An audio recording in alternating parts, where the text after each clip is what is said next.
लकड़िया भैली साथी सारी जिंदगनिया। लकड़ी से जीवन के रिश्ता, लकड़ी से जीवन के रिश्ता अजबे बाली खनिया। लकड़िया भैली साथी सारी जिंदगनिया। लकड़िया भैली साथी सारी जिंदगनिया।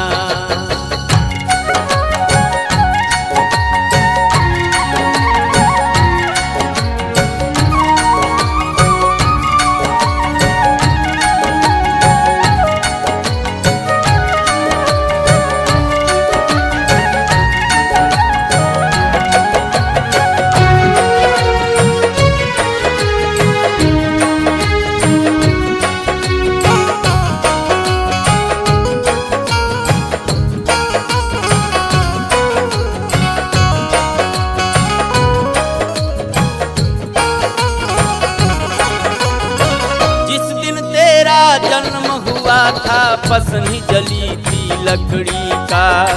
झूला झूलन की बेरिया अब चढ़ा पालना लकड़ी का।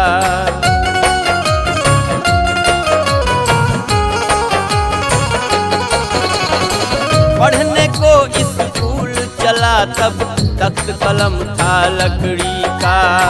खेलन को जब घर से निकला गुल्ली डंडा लकड़ी का। लकड़ी के ले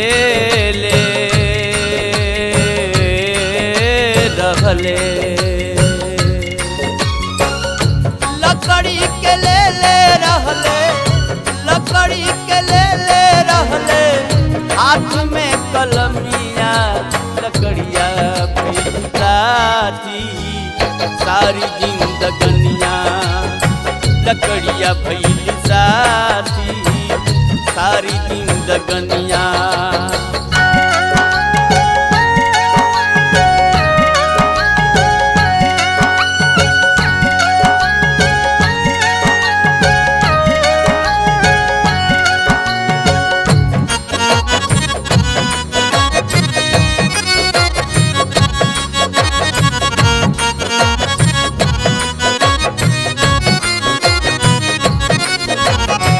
ब्याहन को जब चले बराती चढ़ा पालकी लकड़ी का। बगल में बैठी थी दुल्हनिया बिछा के पीढ़ा लकड़ी का।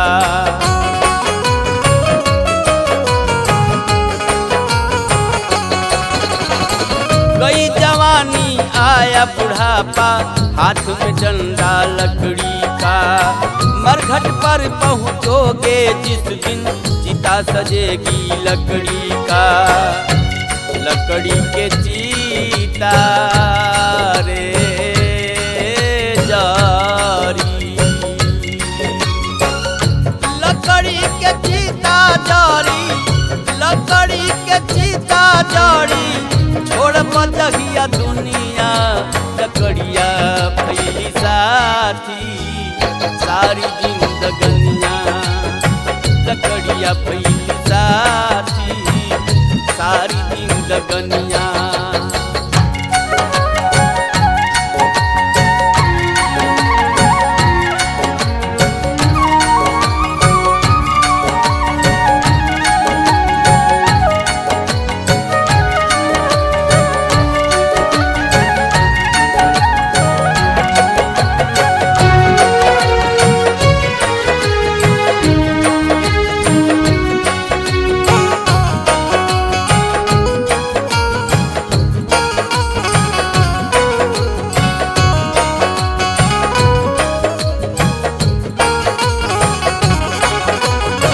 गंगा पार हुए थे भगवान नाव बनी थी लकड़ी का।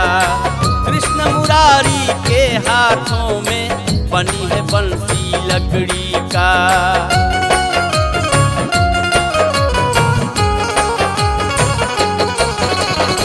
खाना बनाने की बेरिया जी पड़ी जरूरत लकड़ी का।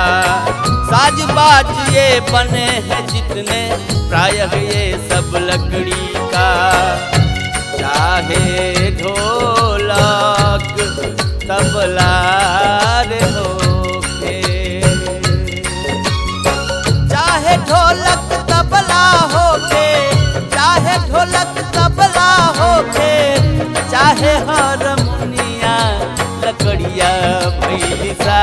साथी सारी जिंदगनिया लकड़िया भइल साथी सारी जिंदगनिया।